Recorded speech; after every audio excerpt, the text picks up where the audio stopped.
Road সাইডে যে ধাবা বা হোটেলগুলো থাকে সেখানে যে লাল লাল ডিম কষা পাওয়া যায় তার টেস্ট নিয়ে তো কিছু বলারই নেই। তবে প্রায় সেম উপকরণ ইউজ করে কি করে যে এত টেস্টি ডিম কষা হয় আমি সেটাই বুঝতে পারি না। কিন্তু আজ আমি চেষ্টা করেছি কিছুটা ওই স্টাইলেই ডিম কষা বানানোর জন্য, আর খেতেও কিন্তু ভীষণই টেস্টি হয়েছে। প্রথমে ডিম কষার জন্য ডিমগুলোকে সেদ্ধ করে নিচ্ছি গাঢ় এগ বয়লার অ্যান্ড পোচারের মধ্যে। এর মধ্যে ঝটপট খুব সহজেই কিন্তু ডিম সেদ্ধ হয়ে যায়। ডিমগুলো সেদ্ধ হয়ে গেছে, খোসাটা ছাড়িয়ে নিয়েছি। এবার ডিমগুলোকে একটা ছুরির সাহায্যে আড়াআড়িভাবে ডিমের গায়ে একটু দাগ দিয়ে দেব। এতে ডিমের মধ্যে মশলার যে ফ্লেভারটা খুব সুন্দরভাবে অ্যাবজর্ব করবে। এইভাবে সব ডিমগুলোকেই করে নেব।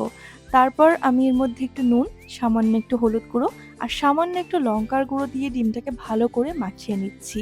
এতে খুব সুন্দর কিন্তু ডিমের মধ্যে কালারটা আসবে। এবার ডিমগুলোকে আমি ভেজে নেব। তার জন্য কড়াইতে সর্ষের তেল গরম করে নিচ্ছি। তেল গরম হয়ে গেলে ডিমগুলোকে দিয়ে লাল লাল করে কিন্তু ভেজে নিতে হবে। আর রান্নাটা আমি আজকে সর্ষের তেলেই করব। ডিমগুলো ভালো করে লাল করে ভাজা হয়ে গেলে তারপর এগুলোকে তুলে নেব। আর এই ডিম কষাটা বানাতে একদম ঘরোয়া যে উপকরণগুলো লাগে সেগুলোর কিন্তু ব্যবহার হবে।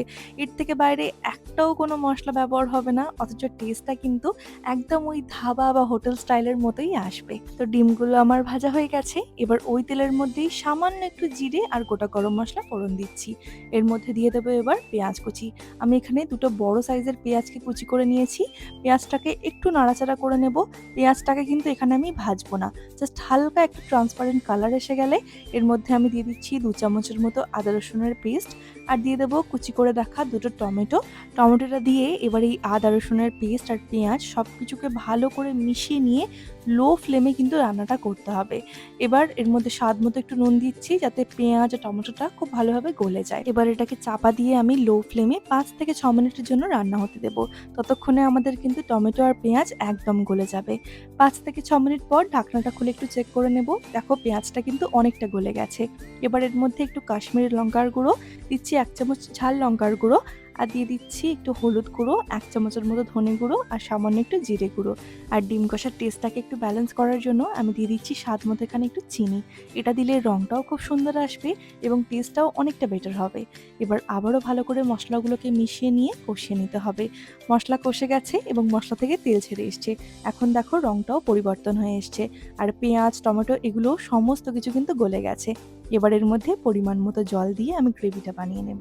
গ্রেভিটা ফুটে উঠলে এবার এর মধ্যে ভেজে রাখা ডিমগুলোকে দিয়ে আরও কিছুক্ষণের জন্য ফুটিয়ে নিতে হবে। তো এই ডিম কষাটা বানাতে তোমরা দেখতেই পেলে যে আমি পেঁয়াজটাকে কিন্তু একদমই ভাজিনি, এটা ভাজলে একদমই হবে না। পেঁয়াজটাকে একটু সময় ধরে গলিয়ে নিয়ে মশলাটাকে করতে হবে, তাহলেই অ্যাকচুয়াল ওই ধাবা বা হোটেল স্টাইলের মতোই ডিম কষার টেস্টটা কিন্তু আসবে। তো এবার আমি ডিমগুলোকে দিয়ে 1 থেকে 2 মিনিটের জন্য একটু চাপা দিয়ে ফুটতে দিয়েছিলাম। এবার উপর থেকে কয়েকটা চেরা কাঁচা লঙ্কা আর সামান্য একটু গরম মশলার গুঁড়ো দিয়ে ভালো করে মিশিয়ে নামিয়ে নেব। তো ব্যাস, আমাদের একদম হোটেল বা ধাবা স্টাইলের ডিম কষা বা ডিমের কারি একদম রেডি। আর দেখতেই পেলে কতটা সহজ আর একদম ঘরোয়া উপকরণ দিয়ে এটা তৈরি করা হয়েছে, কিন্তু খেতে মারাত্মক টেস্টি হয়। আর তোমরা চাইলে একটু গ্রেভি বানাতে পারো বা একদম কষাও বানাতে পারো, এটা তোমাদের উপর ডিপেন্ড করছে। এটা তোমরা ভাত, রুটি, পরোটা যে কোনো কিছুর সাথেই খাও, ভীষণ ভালো লাগবে। তো কেমন লাগলো আজকের এই ডিম কষার রেসিপিটা আমাকে অবশ্যই কমেন্টে জানিও। যদি ভালো লাগে তাহলে লাইক এন্ড সাবস্ক্রাইব করতে ভুলো না। আর ভিডিওটা যদি ফেসবুকে দেখে থাকো তাহলে ফলো করে দিও। আজ এইটুকুই, টাটা।